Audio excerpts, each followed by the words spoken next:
Hey guys, today I'm going to be painting Walther from the World of Smog, Rise of Moloch. He's a pretty cool miniature to actually practice some OSL or some object source lighting because he has this electrical art that goes right over top of him. So it's really easy to implement, but it still gives you kind of a chance just to get around the concept of what that means to have something essentially glowing or casting light onto your miniature. Anyway guys, this is about a 30-minute video. There's a lot of, fine details in here, but I'm going to walk you through every step that I took on it, and I hope you do enjoy it. If you do, go ahead and give that thumbs up, subscribe if you want to see more of these, and without further ado, let's get right into it. As always, I start by trimming the mold lines or flash on the miniature. Sometimes there's a lot more, sometimes there's a lot less, sometimes they're difficult to get to, or they're just pesky to get rid of. Sometimes it's pretty easy, so I always try to show that part, and because I don't really hide any steps besides second layers. That's really the only thing I don't show you, is maybe some touch-ups, and then if I have to just put another layer on just to give a coat, I'll just mention that instead of showing it. So anyway, this is pretty much my entire process here. This was actually pretty easy. He wasn't too bad, as you can see. We're moving on along there. There was a little kind of nick sometimes where they pour the plastic into the mold to actually cast the miniature. It'll either be raised, or in this case it's actually kind of an indent. So I watered down some liquid green stuff from Citadel and then brushed it on there. As you can see, I am priming in gray, so it is primed, but it's a light gray here, and I'm starting out with Rakarth flesh for his pants. So I'm actually going to use an incorrect color on his vest, and I'm going to mess up on dry brushing too soon. But other than that, you can follow step by step. I try to kind of organize the paint as well as I can when it comes to using what color you need when you need it, so that you don't have to add the color later on. So if I'm using Rakarth flesh, I want to use all of the Rakarth flesh on all the parts. So I tend to actually complete, let's say, the pants before moving on to the vest or the shirt, as opposed to base coating everything and then moving on from there. Chocolate brown for the shoes, there's just a little bit showing out. You would be safe really just to paint his entire shoe in and then paint the gold on top. But if you want to do this fine detail, you can as well. Anyway, that's a kind of a different way of painting, but I tend to like it that way, and the only time I really swap is if I need paint to dry. So like if I put a shade on or a wash, I'll let that dry and move on to something else. Seraphim Sepia, speaking of this, is just going to be a kind of a very light shade here. So I'm using a smaller brush so it doesn't just plow on there, and then I kind of collect it from the deep recesses to kind of spread it around. So I'm putting a fair coat on here, but nothing too heavy, because I'm going to cover this back up to bring it back up to the color I actually want.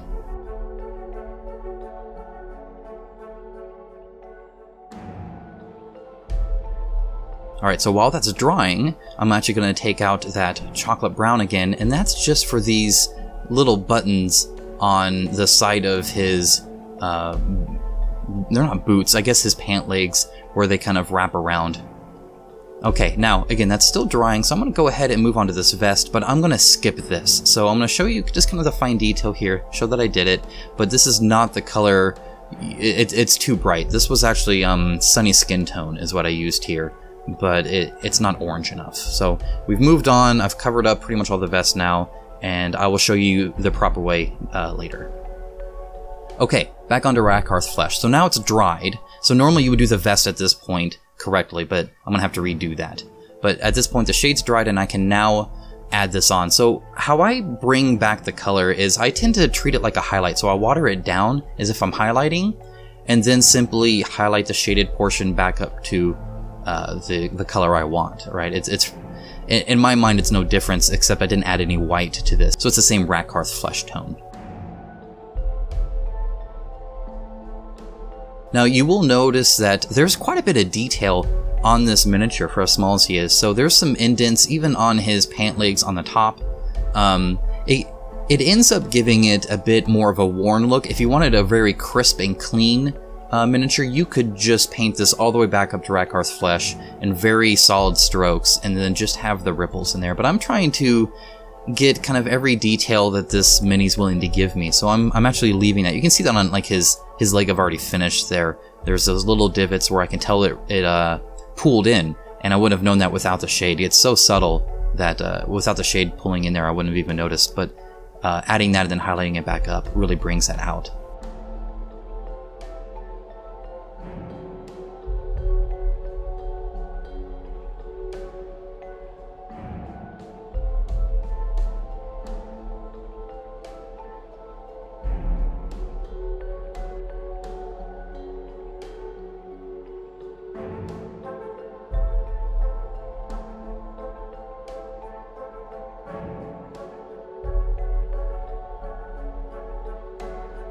Okay, now we have the chocolate brown out again. I couldn't do this before, but I'm just adding these 6 little buttons that he has on the front of his pants or his jeans here.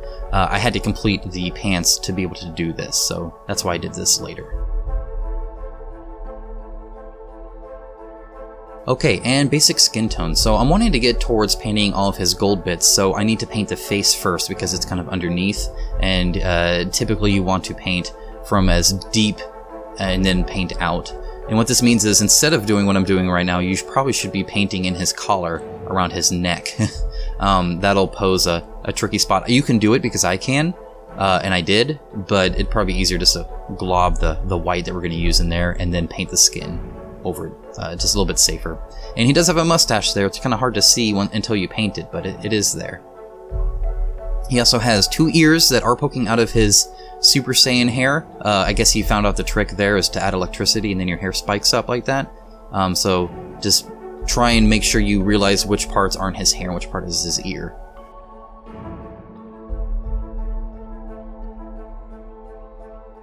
Alright, moving on to brass. So I'm going to base coat all of the kind of more gold bits in this brass, and then I'm actually going to highlight it in proper gold now that I have that color.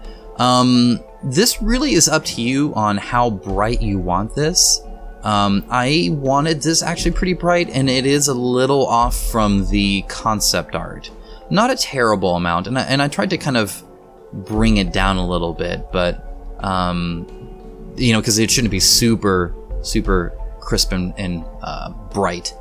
But this does end up being pretty bright, so you could pick, you know, whatever color you want. You could also do like what I did on the Rising Sun and actually mix in like a tan, like a buff from Vallejo, and do kind of that 3-to-1 ratio of brass and buff to really give it more of a muted look and a muted color.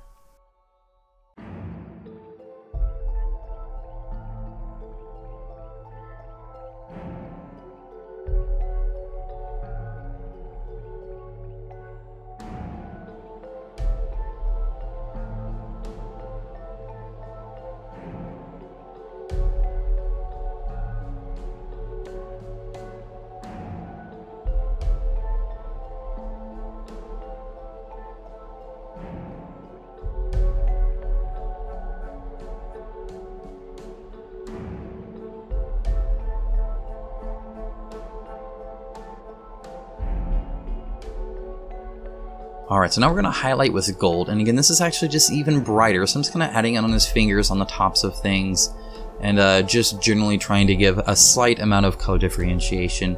It's not too much. In fact, if I were to do this again, I would suggest actually going over it with a shade, or a wash, and then highlighting it back up in gold to really kind of give this kind of stark difference, because this is very subtle. It's there, but it's pretty subtle.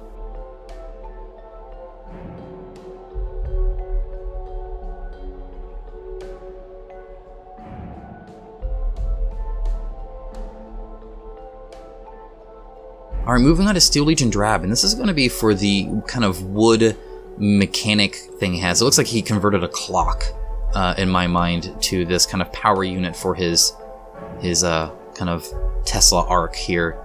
And there is no wood texture on this. I'm going to try and add a hint of that with some highlights, but it's so small and so hard to get to because there's all these little tiny details on top of it that you get the sense it's wood either way, but it is certainly not textured in any way.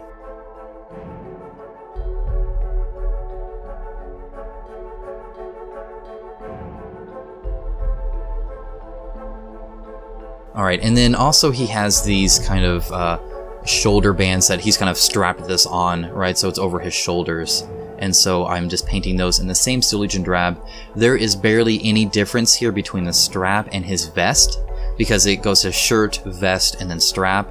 And the three of those, with the mold quality this is, doesn't quite lead its well to being great at being painted, because it won't guide your brush at all. So you just have to kind of take it slow.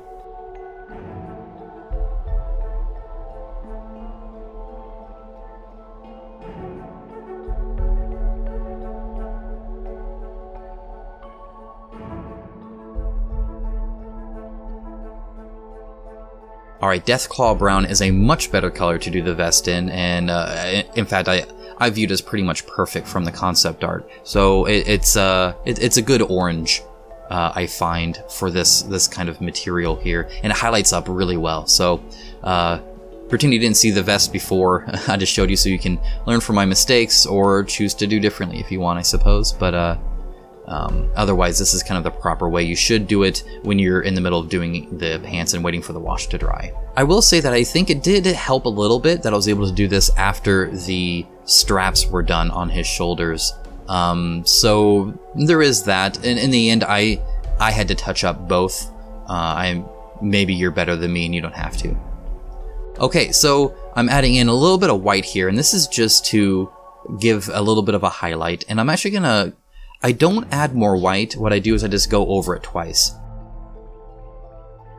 So I'm going to start on one side and do one side and then kind of go to the other. And what that'll do is just allow me to let it dry. So on my second pass, I'm adding another layer on it, which makes it a little bit more opaque, so it actually stands out a bit more. But I'm also not one for really bright and cartoonish highlights. So if you do like the kind of exaggerated look, you can just add more white and keep bringing this up.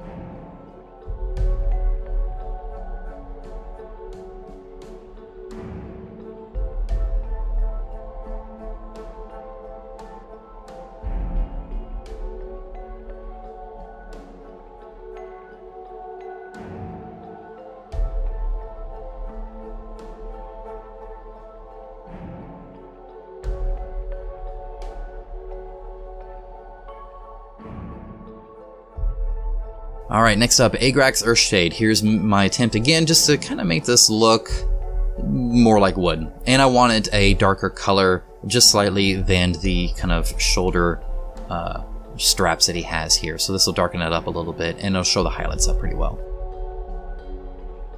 I'm also letting it pool on the top there on purpose, because it's one of the more defining features.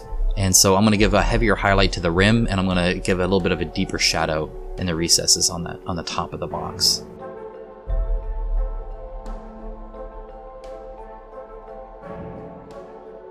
Alright, next up, this is just a little bit of white added to that Steel Legion Drab, just to give it a little bit of a highlight. And because I've already darkened Steel Legion Drab, it's really 2 steps above, so it's more of a definite highlight, but I'm also putting very little on here. And I'm just doing straight lines up and down to give the sense of kind of wood panels, and then that heavy highlight on the top. And then I'm going to, again, add a heavy highlight on the, not just the rim, but the actual very top right there, and just kind of feather it out. A little bit drastic, but it really adds a lot to the definition of that shape.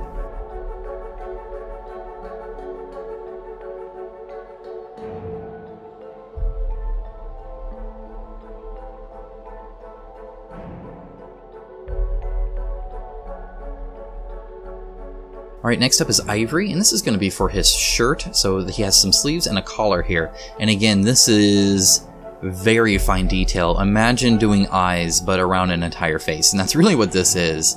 So just be very careful. You are using a bright color now, with everything else colored around it. Should probably paint this first, so at least that's what I would do if I did this again. In fact, I might even start with this just to get out of the way, especially right here on this end, sticking it in there where his chin, because his head is turned a little bit to the side. Very, very careful, but I was able to do it, so hopefully you can too. And then we're going to move on to his shirt, and again, just showing I'm just taking my time and being very careful, because I don't want to have to touch that vest if I have to.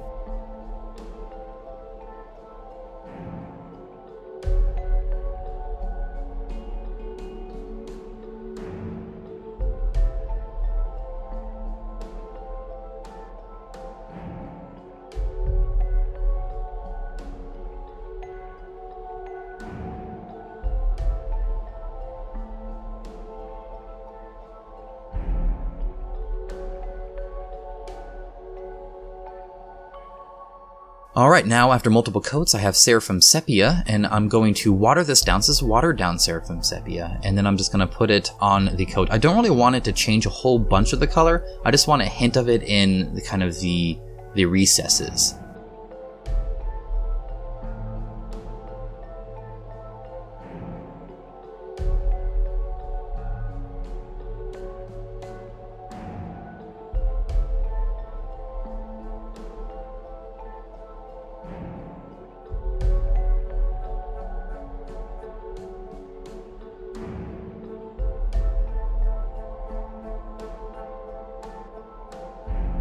So now Ivory's back out, and we're just going to bring it back up.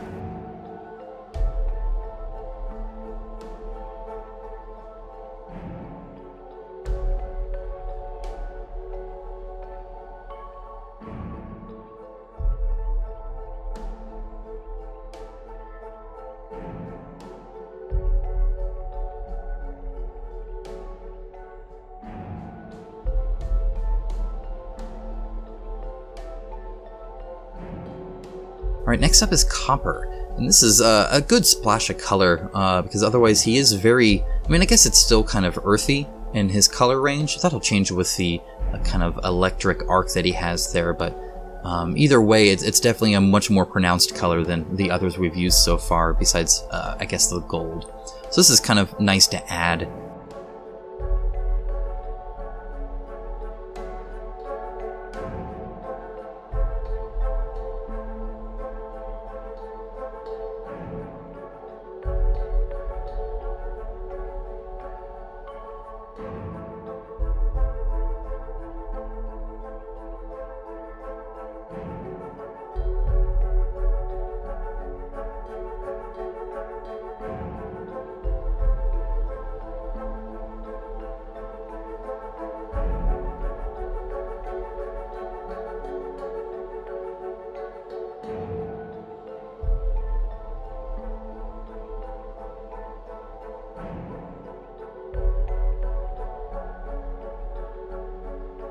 Alright, next up, white gray, and we're going to start painting in his hair here and some other features. So first, his mustache. And again, just be very careful. I'm not worried about getting the tops and bottoms. With something this small, even up close, the white gray versus the basic skin tone is very subtle, and really your brush is probably going to pull over a little bit anyway. I didn't see the need to try and paint the tops and bottoms. They're very, very small.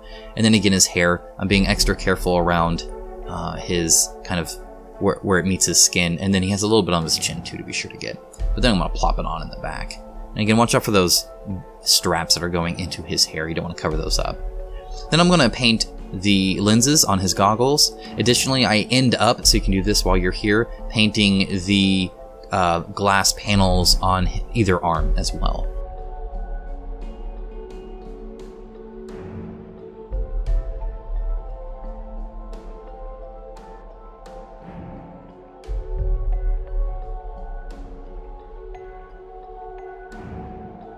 Next up, we have some watered down Nuln Oil.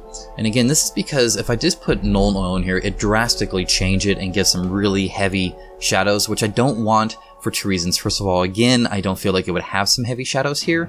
And then second of all, with that arc going up, I'm going to be doing some OSL effects on here. And if I darken it up too much or make it too drastic, I think it'll look really bad to go from kind of a blue hue to a deep dark black. Now here I'm dry brushing the white gray. I would not suggest doing that. I don't think it adds anything, and you can probably get a slightly better result just doing proper highlights. So in the future, that's what I would do. Now, still with the white gray, I'm going to go ahead and paint these kind of glowing, I don't know if they're power rods or, you know, I'll have to ask him exactly what purpose they serve, but he has these kind of coils wrapped around, kind of like these solenoid things on the bottom and on either side, and then there's some in the back too. And I'm just painting this into white gray. Again, it's going to take several coats to really get a good coverage of this and not have it really just that gray primer out of it. But you do want this bright, but I wouldn't suggest white. If you want to highlight with white, you could probably do it on the rim of each, but that'd also be really subtle. You know, diminishing returns, I suppose, but you can always do more.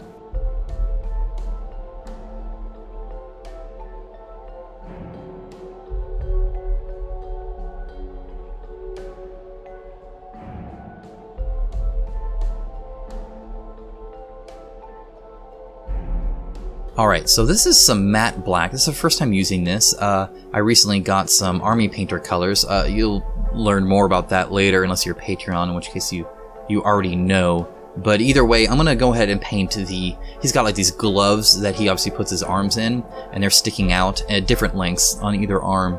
And so I'm just painting this in black. And yeah, I was really pleased with using this black. I've typically used Abaddon black, and it seems to always be really watery.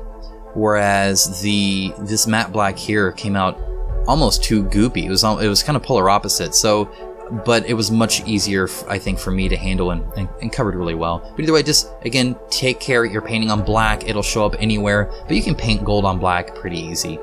Moving on to matte white, again from the same set here, and I'm just painting this on with the regiment brush with a good tip. So as long as you have a good tip, I think you can get this just fine where the gloves are.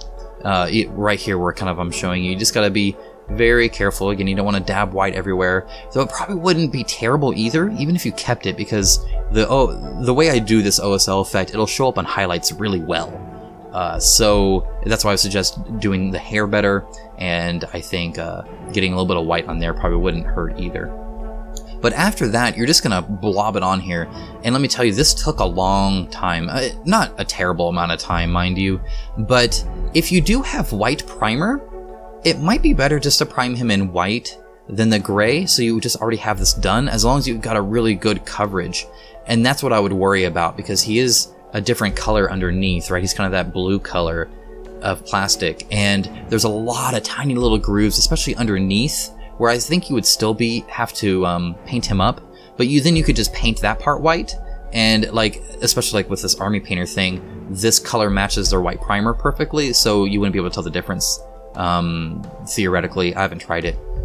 Either way, there's a lot of grooves in here, and you're just going to have to go over several times. You're painting in white, so it's going to need more than one coat anyway, and yeah, as you can see, I'm still doing it. It takes a while. Next up is Necromancer Cloak. This is kind of a dark gray by the army painter, and I'm using this to highlight up that black, just to give a few of the wrinkles back, because otherwise you're just looking at kind of a black abyss there.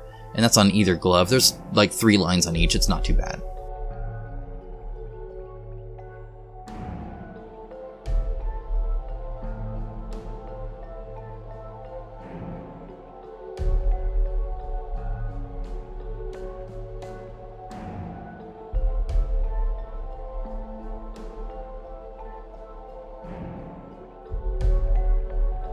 Alright, so now I have the white gray out again. This is kind of what I mentioned earlier, that I was going to put this on the 2 gloves. I hadn't decided yet. And then the bottom of the gauge in both sides, the front and back of the clockwork.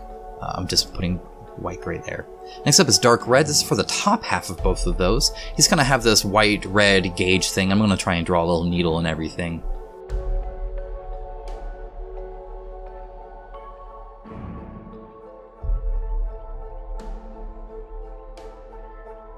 Okay, Death Guard green. This is for this little green button here. Well, I think the Death Guard green is the perfect color for it.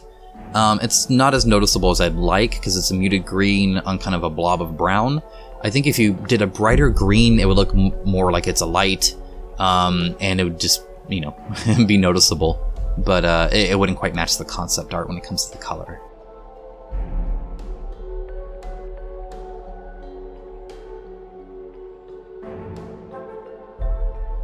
Alright, next up is Mechanica Standard Gray, and this is what I'm using for the gauge. On, like, the needle on the gauge. On second thought, I would have used a brighter gray, maybe Administratum Gray or something like that, to really make the needle pop out. As it stands now, you're not, I mean, it's a small detail anyway, but it's very hard to notice, even right in front of your face. It's just that dark gray with the dark red kind of don't match well. Anyway, I'm going to bring that same Mechanica Standard Gray, which is one of the benefits of using this, because I'm going to use it here anyway, and I'm going to cover the entire base on that. I'm going to go ahead and paint the rim. I always worry the primer came off of this, and Mechanica Standard Gray can prime a miniature without primer, so you can just paint right on there, so I went ahead and did the rim on that.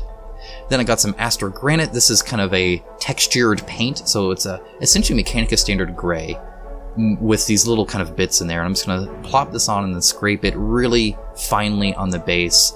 And what it'll do is just give it a really good texture. I'm just using kind of a scraper's tool that Citadel sells.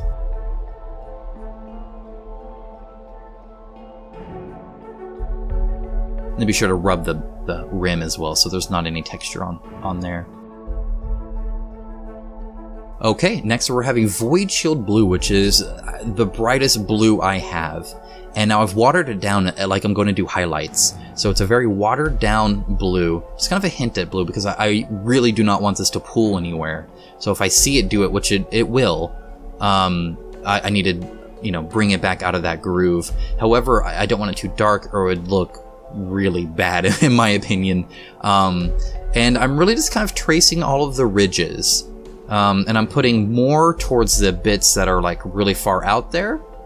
But otherwise it's going to essentially give it a hodgepodge of white and blue, with the center typically being brighter or pure white, and then the blue kind of fanning out in the background. And that's just kind of to match the concept art. I have no idea if this is accurate when it comes to a Tesla arc. If you make these gloves and you fire it off, let me know how blue it actually is.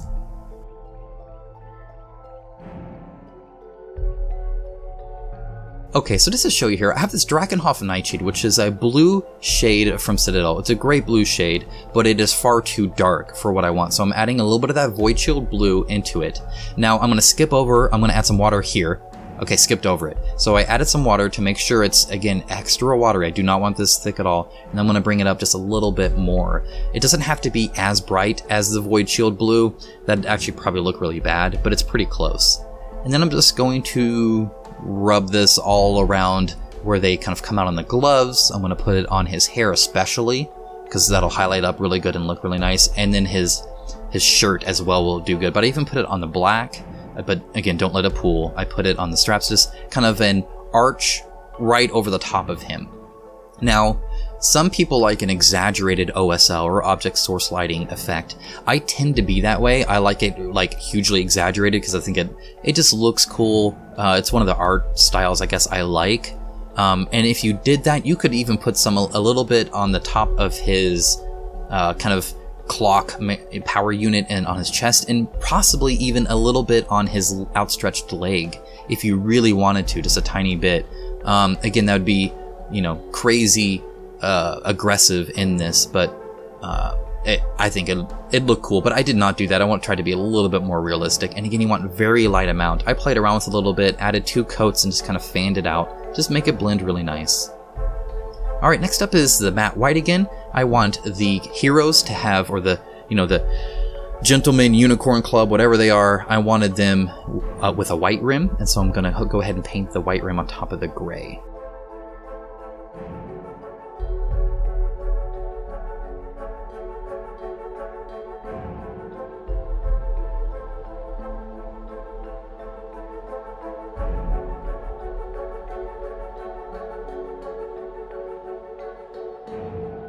Alright, now here's where I'm making a mistake. So I forgot Nuln Oil, right? I did Nuln Oil in the last one. It means I need to do it on this one or they will look different. So I'm going to dry brush on this Administratum Gray too early. We'll get back to that. First, I'm going to varnish him because I think I'm done here. This is the Munitorum varnish. It's a matte varnish from Citadel. And now I realize, oh, I need Nuln Oil. So I'm going to pop the Nuln Oil on here with my regiment brush, lay it in heavy. I do scoop up a little bit around the boots. They kind of tend to pool there, but otherwise you want a good coat here.